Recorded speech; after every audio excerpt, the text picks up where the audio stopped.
కాంగ్రెస్ పనైపోయిందని మళ్లీ అధికారంలోకి వచ్చేది మనమే అంటూ బీఆర్ఎస్ శ్రేణుల్లో ఉత్సాహం నింపారు కేసీఆర్. కానీ గులాబీ బాస్ కమెంట్స్ కి అదే స్థాయిలో కౌంటర్ ఇస్తున్నాయి కాంగ్రెస్, బీజేపీ. కాంగ్రెస్ గ్రాఫ్ అమాంతం పడిపోయిందని, సీఎం రేవంత్ పైన ఇంత త్వరగా ప్రజల్లో వ్యతిరేకత వస్తుందని ఊహించలేదన్నారు మాజీ సీఎం కేసీఆర్. తెలంగాణ కోసం బీఆర్ఎస్ మాత్రమే పోరాడగలదన్నారు కేసీఆర్. బీఆర్ఎస్ ఒక్క ఓటమితో కొట్టుకుపోయే పార్టీ కాదని 100కు 100% మళ్లీ బీఆర్ఎస్ ప్రభుత్వం వచ్చి తీరుతుందన్నారు. బీఆర్ఎస్ విస్తృత స్థాయి సమావేశంలో పాల్గొన్న కేసీఆర్ కేడర్ కు మంచి బూస్టింగ్ ఇచ్చారు. అయితే కేసీఆర్ వ్యాఖ్యలకు అదే స్థాయిలో కౌంటర్ ఇస్తోంది కాంగ్రెస్. 6-7 నెలల తర్వాత పార్టీ ఆఫీస్ ఎలా ఉందో చూడడానికి కేసీఆర్ వచ్చినట్టు అనిపిస్తుందన్నారు మంత్రి పొంగులేటి శ్రీనివాసరెడ్డి. మళ్లీ అధికారంలోకి వస్తామని కేసీఆర్ కళ్ళు కంటున్నారని, అది ఎన్నటికీ జరగదన్నారు పొంగులేటి. ధనిక తెలంగాణ రాష్ట్రాన్ని అప్పుల కుంపల్లో నింపి ఆర్థిక వనరుల్లో ఉన్నదాంటిని చక్కదిద్దుకుంటూ ఇందిరమ్మ ప్రభుత్వం పేదవాడికి అండగా ఉన్నందుక గ్రాఫ్ తగ్గిపోయేది.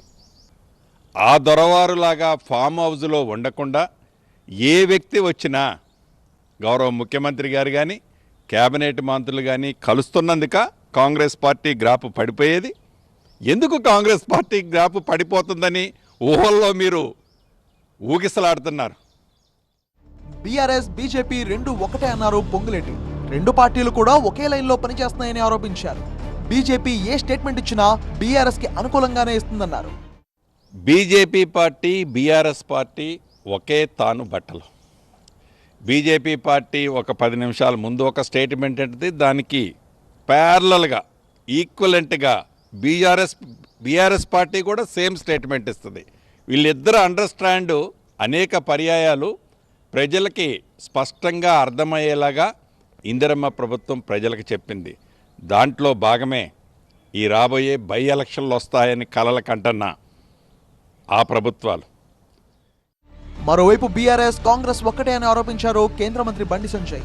అందుకే ఢిల్లీ వెళ్లి కాంగ్రెస్ తో బీఆర్ఎస్ ఒప్పందం చేసుకుంటోందని ఆరోపించారు.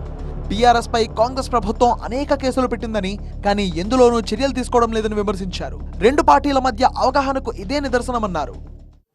ఢిల్లీకి ఏం కాంప్రమైజ్ అంటే, మా మీద కేసులు ఏం పెట్టకండి, మీరు మేము కలిసి ఉందాం, బీజేపీ శక్తివంతంగా తయారవుతుంది, బీజేపీని అడ్డుకోవాలంటే మీరు మేము కలిసి ఉండాలి, కాబట్టి కలిసి ఉండాలంటే మా మీద కేసులు పెట్టకండి, ఎమ్మెల్సీ ఎన్నికల్లో మేము అభ్యర్థులను పెట్టాము, ప్రత్యక్షంగా పరోక్షంగా మీకు సహకరిస్తాము అని చెప్పి ఇవాళ